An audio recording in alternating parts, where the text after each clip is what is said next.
Hello there, I'm Moldy. Before we start today's video, I just want to let you know about our brand new merch. There is a shirt running for a limited time until the end of February. You can check all of the information out on the product shelf below this video.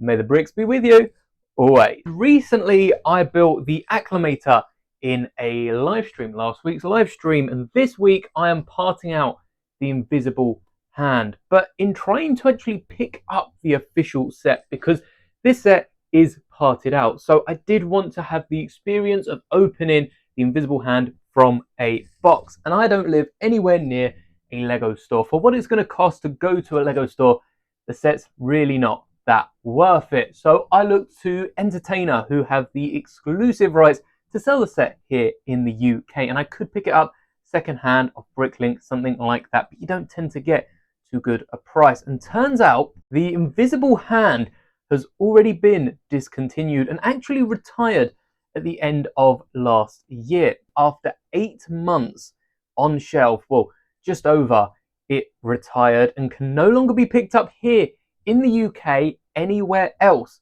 except lego.com. What am I supposed to do now? Well, this isn't the first time that we've seen this, especially here on the channel. You will have already known for the Snub Fighter, which is somewhere around here. You know you got too much Lego when you can't find one of the smaller sets. This Snub Fighter, we tried to pick up last summer because after a year, it came out, I believe, around May 2023.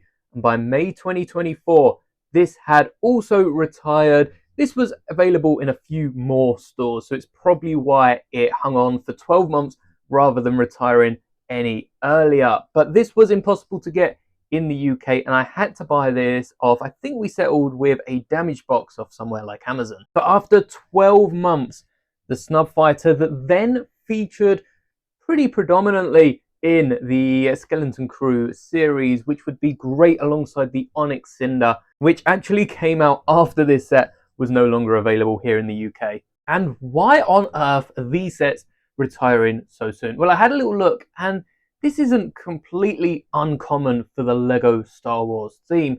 Other sets like Friends and City do have a few, especially the creator builds tend to hang on for still around 2 years. And I went back and checked this Clone Walker battle pack from way longer than I care to remember ago. I don't want to know how old this is. And this was on shelves for 2 full years, not 2 modern years where it's like May to December.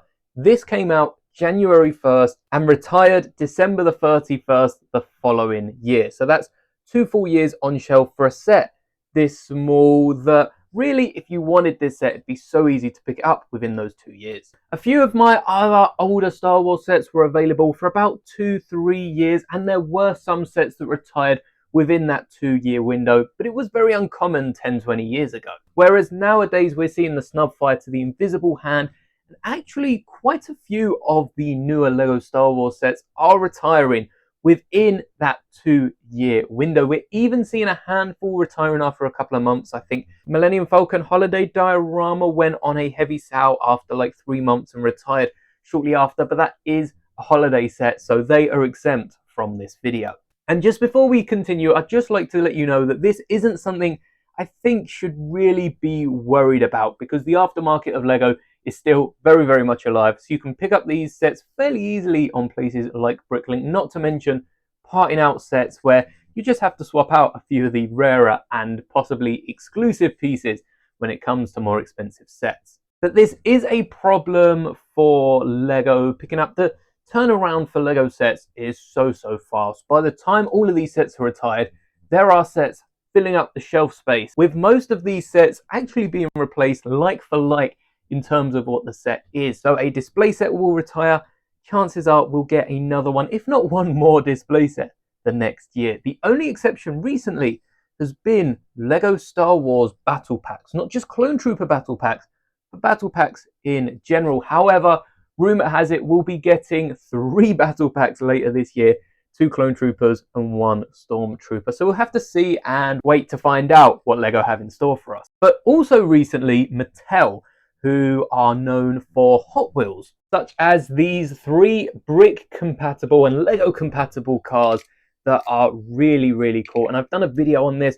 I'll leave this on the end screen. But Mattel have now launched their own construction brick building side of the company. They already own licenses to Hot Wheels, to Barbie, and there's a few other big names as well under the Mattel umbrella. So it'll be really interesting to see what type of sets they put out, if they're going to go down the Speed Champions route of cars, or if they're going to go for the more play sets with a giant Barbie Dreamhouse, which I know will be very popular because I've seen a load of them over on Lego Ideas. But this has also got me thinking about how Mattel could go on with a Star Wars theme and the amount of other companies. Of course, I don't think Lego are going to give it up anytime soon because of the likes of Disney, because of the likes of Marvel, and everything else under that Disney umbrella. It makes them a lot of money. But just imagine if Mattel or someone else picked up the license for Star Wars and got to do something completely different to Lego.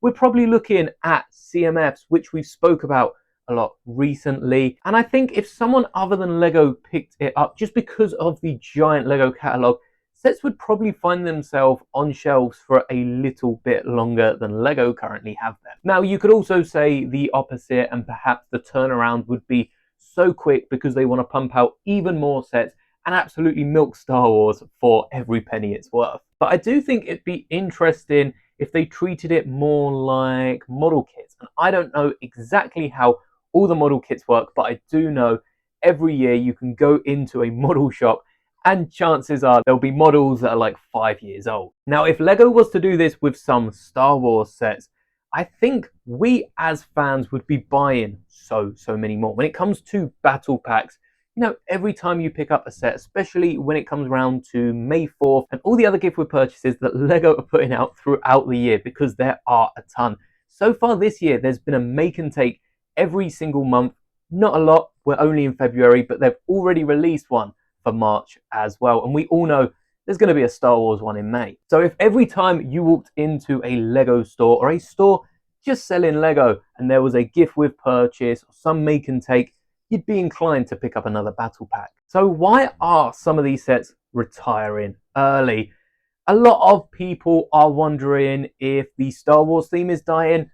Of course it's not. I think some of these sets that Star Wars are releasing now are better than any sets that have come in the history of Lego Star Wars, just over 25 years. But perhaps these sets that are retiring soon aren't selling as well as other sets, because there are sets that have been on the shelves for a few years now. Looking also at the bigger ships, the UCS versions, of course, are going to be on shelves for a bit longer. But even smaller sets around that £100 price mark, like the AT-TE.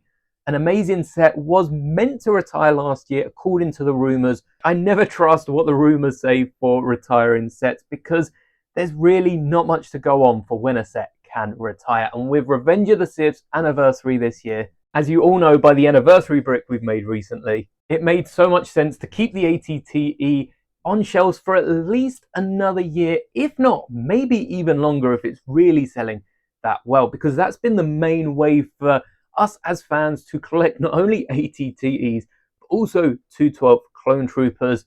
You also get Cody, but you can sell Cody onto others to make back a little bit of your money. And if these sets aren't selling as well, perhaps this is one of the many reasons that we're also seeing a shift in Lego Star Wars to more of a half playset, half display set. And even though playsets look good on display, display sets work good in play. So they kind of go hand in hand. But we have seen a load more of the 18 plus sets, like the mini scale ships, the UCS ships, and sets without minifigures. The helmets don't come with minifigures, and they seem to be doing well enough for Lego to keep around. Perhaps this is why we've seen the return of the Lego Star Wars helmets. Lego took a little break just to collect a few other ideas, and to be fair, they were going through a load of the really good helmets, Boba, Vader, and even the Clone Troopers and Mandalorians. So I wonder if we'll see any more helmets throughout the year. There is now rumour for a Kylo Ren one, like we spoke about a few weeks ago on stream, and I will be live this Saturday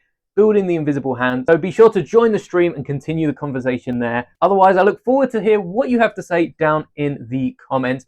And who would you like to pick up a Lego Star Wars theme besides, of course, Lego? Let me know down in the comments, and may the bricks be with you always.